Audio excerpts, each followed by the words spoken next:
You heard it in the update there from Savannah that Jayden Daniels was not at practice, or at least at the open portion to the media. When the media was out there. Yeah, so we'll get the official report coming out in just a little bit. As soon as they roll out there, he going to sprint out there? Here comes 5, and maybe we'll be interested to see exactly how much do you think. Earlier this week, Dan Quinn said he needed to see him practice for him to get on the field on Sunday. How much do you think you need to see of that? Is it a big deal? Like if he doesn't get a full, he's limited today, that he can go on Sunday, or is it you want to see him get a decent bit of work? Well, I saw a post from JP earlier which talked about Friday practice. The amount of stuff they do really on the Friday is nothing compared to what you do on Wednesday, Thursday. Yeah.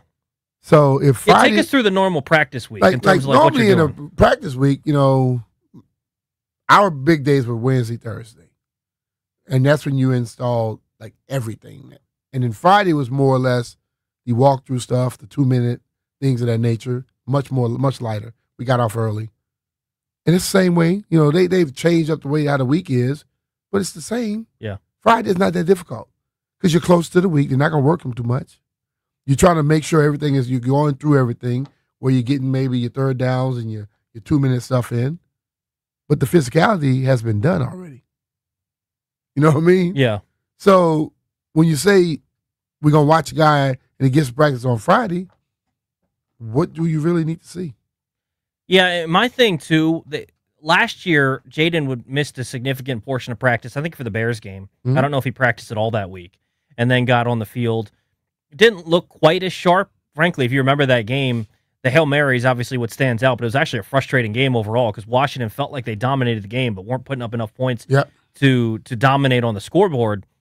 But I think with the way Jayden does some of his preparation with the mental side, going through and doing the VR and some of that extra stuff, I don't need him to get the physical reps as much as I would a normal second-year guy. The only reason that would worry me a little bit is it seems like they were out of sync in the first 2 weeks. Yeah. And so him not getting any actual reps, there's no chance that they're suddenly going to be in sync if they weren't getting reps. And I think also it's injury that can be a problem. Yeah. Okay, it's a knee. And how he moves, can he protect himself while he's out there? So I would understand them wanting to see him move like that. But I don't think this news... when you get in the game, that adrenaline starts to rush. Some pain you don't feel. Yeah. It's like you go through it. Yeah, but it doesn't mean you're not hurt. Yeah. So if he can get out on the field with them, that's what they want to see. But if it's anything hindering, I don't think they'll push him. Yeah, and I don't think that this news today is all that surprising. What do you think the percentage chance that he suits up on Sunday is? 50-50. So you still think it's 50-50? I go 50-50. Okay. I think the thing about it is what I hear so many people try to compare their situations and other situations to professional athletes. They ain't the same. Yeah. We watch professional athletes get a ACL surgery and they're playing within months, 6, 7 months, 8 months, 9 months. A regular person get ACL surgery, they still walking crooked 2 years from now. I'm still a regular person. I'm still feeling mine. I had that in 2020. Playing some, football on the weekend and may have a sprain or whatever. They still limping a month and a half, 2 months from now. An athlete could be running full speed that next weekend. Mm-hmm. So it's a different pain threshold situation, and it's a different mindset. You know what I'm saying? And they get all the treatment possible. They get everything round possible. The clock. Hell, they got some stuff out there that help things heal quicker. Yeah. The hyperbaric chambers, the cryotherapy, all that stuff enhances healing. The average person don't have all that. Yeah. And damn sure don't have it 2-3 times a day. Well, that's the thing. Is sometimes we forget, you know how you go to your 9 to 5? Well, they go in and their job is to try to get healthy if they're injured, right? I've always said that's their job. They're trying to rehab. They're attacking that as if it is their job because it is their job to get on the field on Sunday. Their job is to go out there and make sure they're healthy, but their tool is their body. Mm-hmm. So constantly everything you do is about making sure you're healthy enough to get it done. Yeah, see, I don't think I would go 50-50. I think I would go 80-20 Mariota, but I think they can get it done. Like, I'm not all that worried about that. I want to get into the keys to the game if you want to hop in 800-636-1067.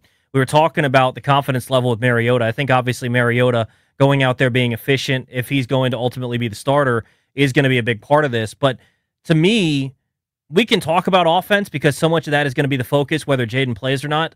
This, to me, needs to be a defensive game, whether Jayden suits up or not. This is a game where, realistically, coming into this one, everyone's talking about getting the Commanders at the right time for the Raiders, right? Facing a team that's out of sync, facing a team that's potentially without their star quarterback.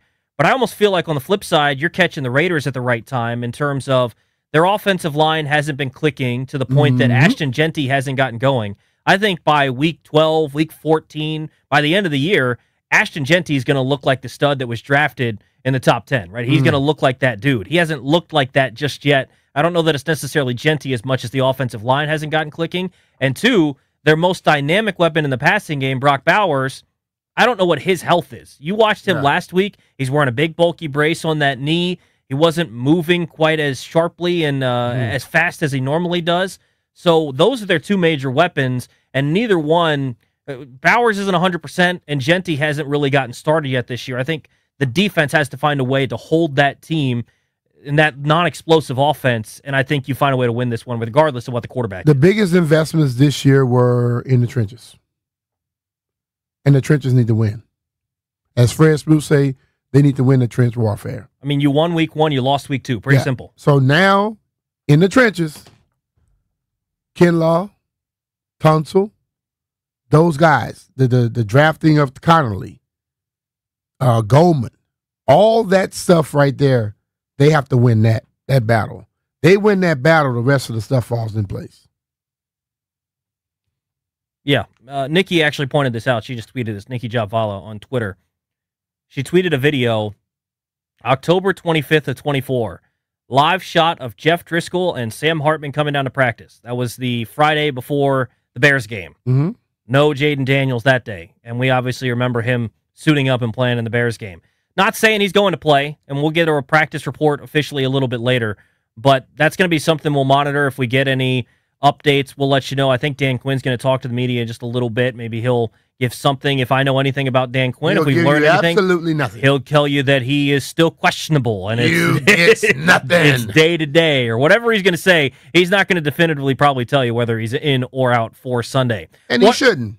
What are the X factor? What are the keys to the game on Sunday against the Raiders? 800-636-1067. What are the X factors for Mariota if he has to step in? What are the X factors for Jayden if he ultimately plays? 800-636-1067. You're listening to BMitch and Finlay on 106.7 The Fan.